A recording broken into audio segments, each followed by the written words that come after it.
Good evening and welcome to a program devoted entirely to Lefties Losing It. The broken, soulless ghouls of the left have really disgraced themselves in recent days after the murder of a great American, Charlie Kirk. No matter how low our opinion, our expectations of these miserable miscreants of the left, they still manage to surprise us with the depth of their depravity. The sympathy for Charlie Kirk is fucking weird. You want to know why I'm so stoked? Go ahead and Google Charlie Kirk. They got him in the net! Rest in peace, bozo! I do not feel bad for him in the slightest. Put down like a dog in Utah, and I could not be happier. Charlie would have wanted it this way. He's been one of the most divisive younger figures who is constantly pushing hate speech. Oh, they clapped him. I think it's worth to have a cost. C'est qui va plus donner de conférence? Qui? Charlie Kirk. The rhetoric of Charlie Kirk, the way that he condoned violence exactly like this, and how it came back to hurt him. Everything that we're seeing with the Trump regime, it stems from Charlie Kirk. We don't know if this was a supporter shooting their gun off in celebration. Now, here are two witches. The first is planning to celebrate the next assassination. These people are demonic. If you were gonna get the job done, there were two better candidates. And furthermore, when that happens, and it will, it will, not only will we be insensitive, that'll be the least of your worries. But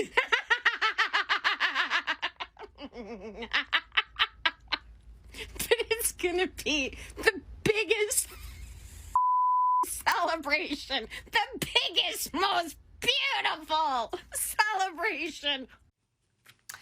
Hideous, just hideous antics. And here is one hard left troll, a vicious and callous lefty straight from Central Casting. Sadly for us, this one's Australian. Pretending that you don't enjoy a terrible person's death is not dignified, it's cowardly. And this is exactly how we got here, because this is what Trump is an absolute master at. He is a master at saying the worst, most uncomfortable things, and people on the left just sitting there going, oh, I'm too scared to say what I really think. You just go along with it. You say nothing because it's not uncomfortable enough for you. The only people I have any empathy for in the Charlie Kirk situation are his victims. That is it. Now, instead of reflecting on the utter evil of what she said there, what she had chosen to share on the World Wide Web, well, instead of reflecting on that, she decided to double down on the ugliness, on the bile, on the depraved lunacy. All of the drama, I want to reiterate that it is not wrong or unethical or unkind to laugh at the misfortunes of terrible people. That Charlie Kirk incited violence. That's what he did. And then that came back to haunt him. That was his decision. So it's got nothing to do with the people who are laughing and joking about him becoming a human water fountain. Just foul, vicious, deranged hate. What else can you say about that? Let's have a brief antidote to that ugliness. Let's hear from Jeffree Star, the original, the OG influencer. He had a message for those celebrating Charlie Kirk's murder. Because I'm standing up for someone that passed away, I'm now being called names in the chat. This is what's wrong with a lot of you people. You will never get far in life. You are sick in the head. Someone just said they're unsubscribing from me. Thank God, please. Because if you believe in vain thems, you're part of the problem. If you're so stupid enough to go against science, please unfollow me. You can be whoever you want to be, but there's science and there's facts. You can pretend in your head you're a cat. You can pretend in your head that you're this and you're that. Good for you. You're still only A or B. And the truth hurts a lot of you, I see. And huge props to Jeffree Star for that. He posted plenty more on the issue. His following is enormous. He has over 13 million followers on Instagram alone, and many more on TikTok, and many of them are of the left. He pays a big price every time he speaks up, and that takes courage. And it's all about courage and conviction. If you want to know why Charlie's work was so important in giving confidence to students to speak freely, to conservatives to boldly state their position in the face of enormous intimidation on university campuses, let's have a look at this clip. This intimidation is not just from radicalised students, it's also from academia. Listen to what happened to this young man. What happened? I was walking to Valhalla to get my food exchanged, and PhD student Patrick Mahoney, as well as his accomplice Gerald Hobb, did not like the hat I was wearing. And when my head was down, I made zero eye contact with him. He saw my hat, he ripped the hat off my head, crumbled it. I had to go confront him and said, "What are you doing, dude?" What happened next? He charged at me. Patrick grabbed my chest, slammed it on the road pavement. Then he grabbed my head and also slammed it on the road pavement as hell. And this was a professor, right? Yeah. If a conservative professor would have hunted down a Kamala Harris wearing student, it would have been a hate crime and the #1 news story in the country. Now we could barely get attention for a young man who was punched by a professor here at Washington State University. They're the ones dividing the country. We're the ones trying to heal. They're the ones dividing the country. Charlie was trying to bring it together through respectful debate. But how do you debate people like this? I have breaking news. We think that Charlie Kirk just got shot in the neck. Hey, ooh, ah, ooh.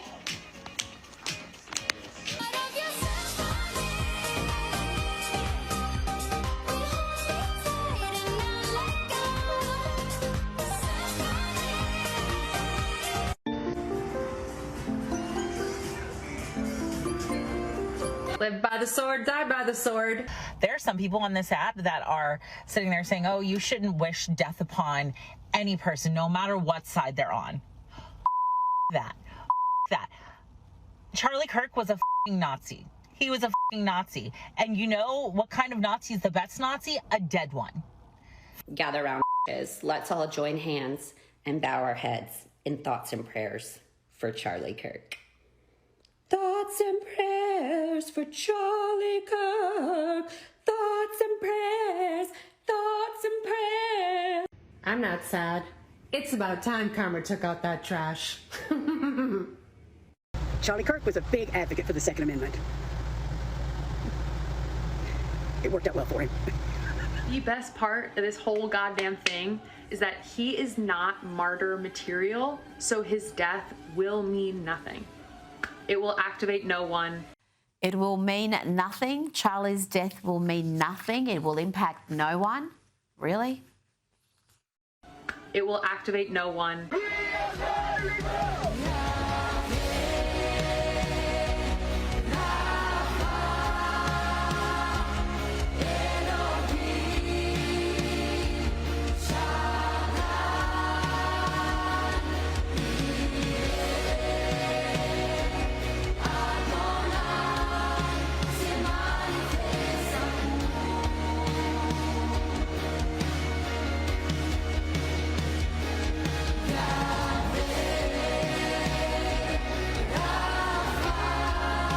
The bile-filled left cannot comprehend the outpouring of goodwill for Charlie from ordinary people around the world, from world leaders, from artists like Coldplay and Morgan Wallen. And the tributes for Charlie have poured in from sporting leagues as well, formerly painfully woke sporting leagues like the NFL and Major League Baseball. This is the Dallas Cowboys paying tribute to Charlie Kirk and tributes at college football games. Here is LSU honouring Charlie on the weekend in front of more than 102,000 fans. You join us in a moment of reflection following the murders of Charlie Kirk in Orem, Utah, Arena Zarutska in Charlotte, North Carolina, and the High School shooting in Colorado. LSU condemns all violence in our community. And this next tribute shows you how much the culture has shifted. This wouldn't have happened 10 years ago. It wouldn't have happened a year ago.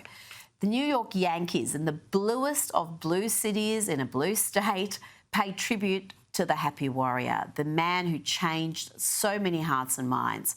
And earlier today, the New York Jets paid this tribute to Charlie Kirk's legacy before their game against the Buffalo Bills. Again, this is New Jersey, folks, not Texas. This is a blue state. Watch this.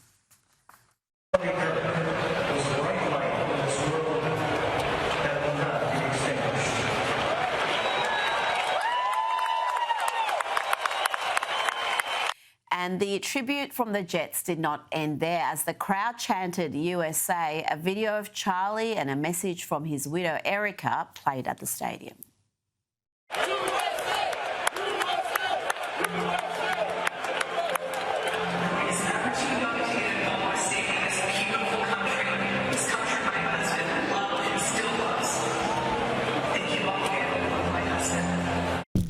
Let's start with some weapon-grade gaslighting from alleged comic Jimmy Kimmel. Here is the far-left purveyor of late-night disinformation engaging in some more disinformation, this time about his ideological bedfellow, Tyler Robinson.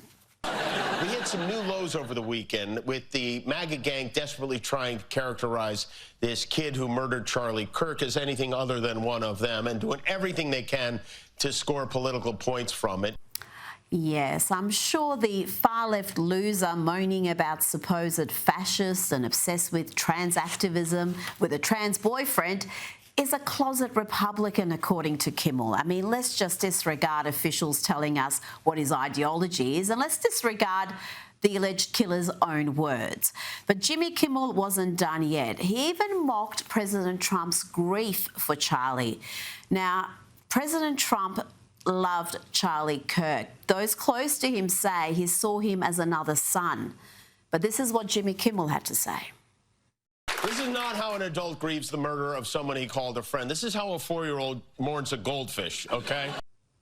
How a 4-year-old mourns a goldfish. You know what? I'd forgive the callous, hateful miscreant if it was just a little bit funny.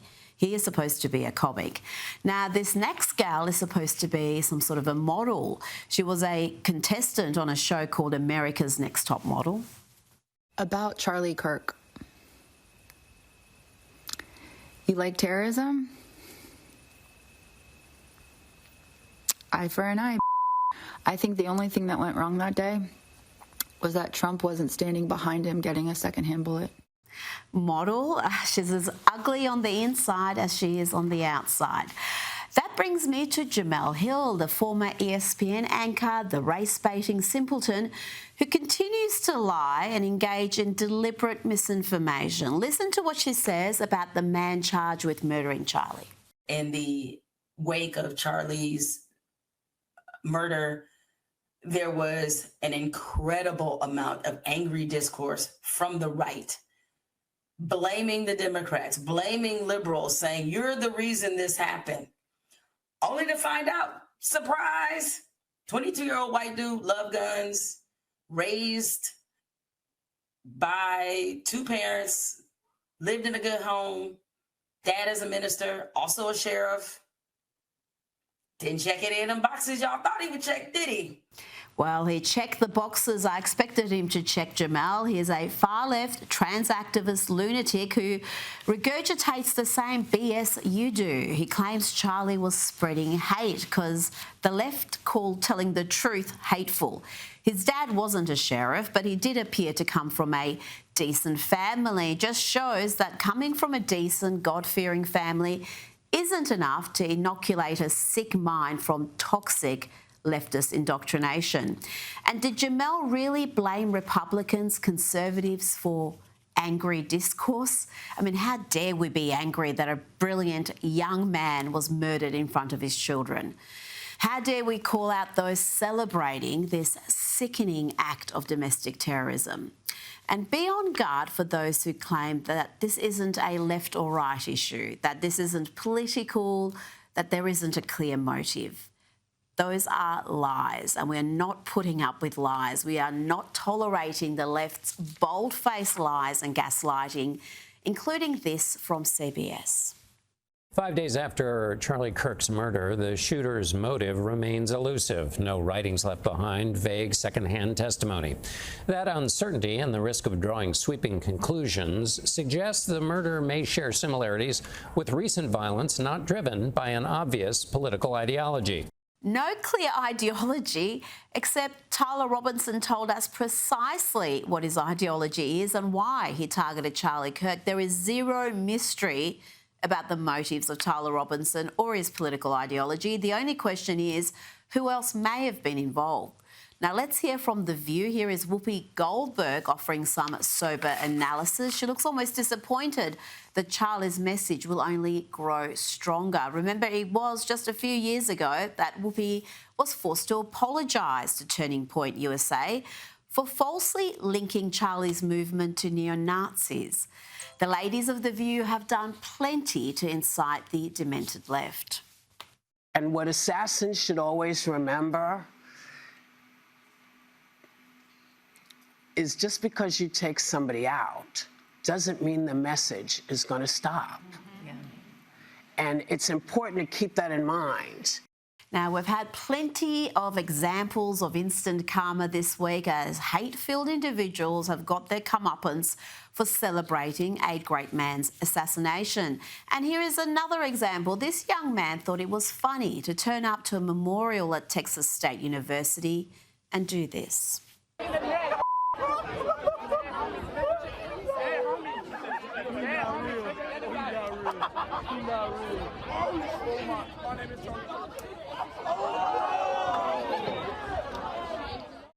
Incredible how tolerant the crowd there is of those antics, but he did get a dose of instant karma. Shortly after that incident, he was identified and promptly expelled from the university. And I don't feel one bit sorry for him. You want to engage in that type of cruelty, mocking not just the murdered, but those grieving his loss, you deserve to get expelled. Now, let's hear from ABC talking about the text messages of this alleged killer. Do you think they reflected on how his language echoed that of mainstream leftist figures from the media and the activist class and the Democrats? No. Instead, they were marvelling at how touching it all was. What was on it, but also it was very touching in a way that I think many of us didn't expect. A very intimate portrait into this relationship between the suspect's roommate and the suspect himself, with him repeatedly calling his roommate who was transitioning, calling him my love, and I want to protect you, my love. So it was this duality of someone who the attorney said not only jeopardized the life of Charlie Kirk and the crowd, but was doing it in front of children, which is one of the aggravating circumstances of this case. And on the other hand, he was, speaking so lovingly about his partner.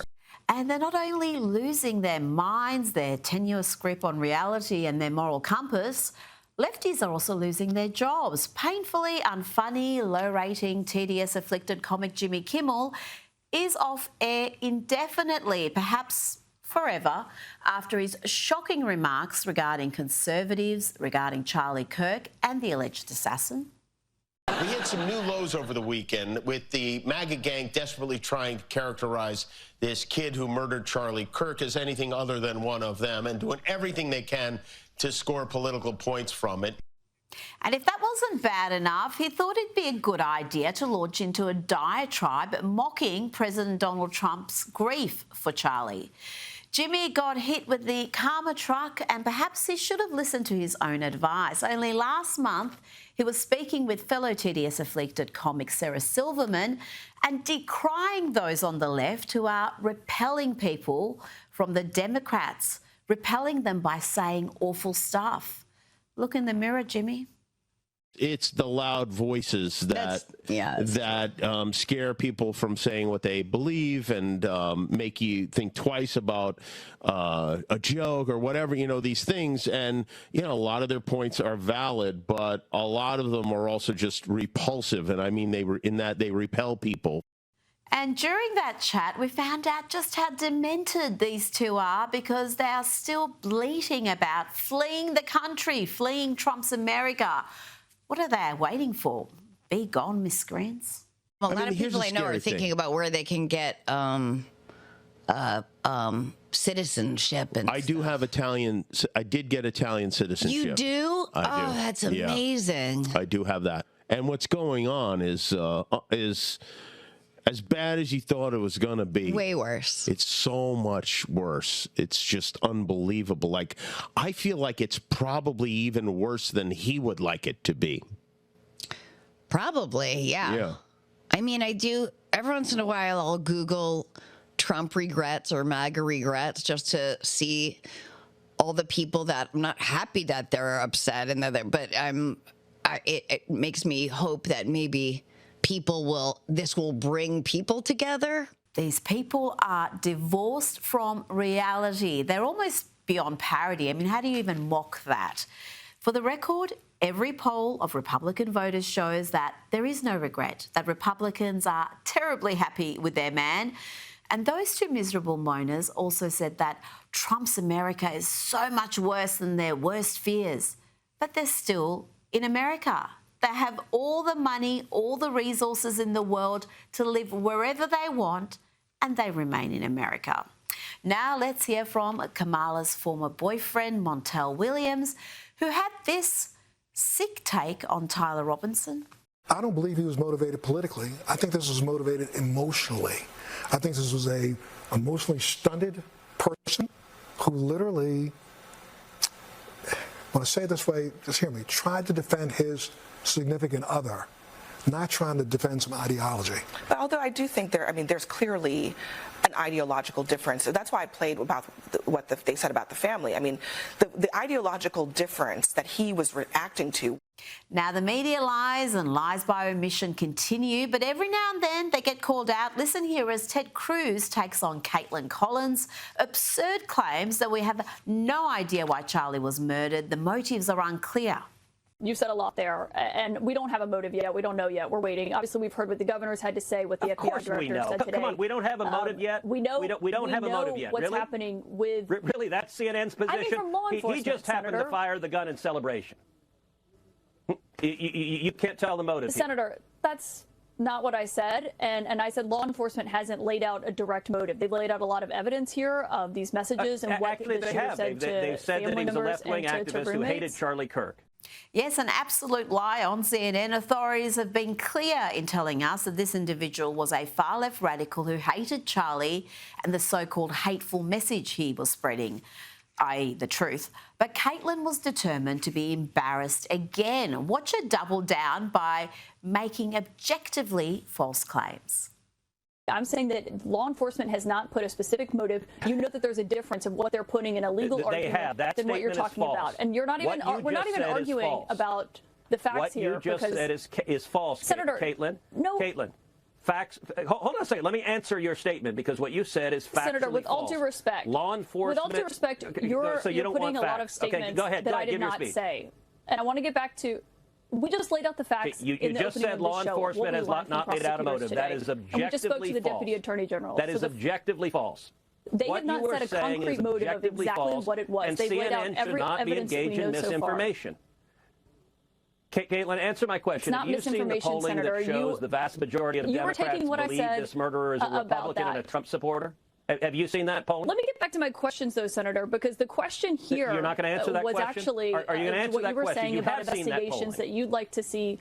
So you're not going to Senator, answer I'm the one asking the questions here.